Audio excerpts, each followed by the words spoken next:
Justice काजी फायज ईसा साहब ने क्या किया है, उन्होंने एक ऐसे शख्स को जो कि नामजद मुल्जिम है इस लेटर के कंटेंट्स के मुताबिक, उनको ये कुल्लियतन इख्तियार दिया कि आप अपनी पसंद का एक इंक्वायरी कमीशन जो है तश्कील दें, अपनी पसंद का जज लगाएं और उसकी रिपोर्ट जो है उसकी बेसिस के ऊपर आगे बढ़ें। You mean the government? तो दैट मीन्स के जो एक नामजद मुल्जिम है उसको ये इख्तियार दिया गया है कि वो अपनी कोर्ट खुद तश्कील दे, अपना जज खुद लगाए और उनसे अपनी पसंद का फैसला जो है वो मतलब तलब करे।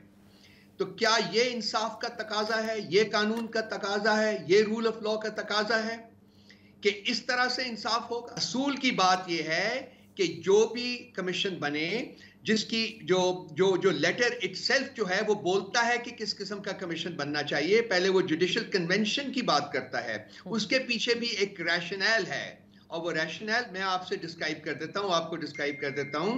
ये सिर्फ 6 जजेस का मामला नहीं है, ये पाकिस्तान के सैकड़ों जजेस का मामला है जिनको इंटिमिडेट किया गया, जिनके साथ ऐसा ही सलूक रवा रखा जिसका जो इस लेटर में बयान किया गया है।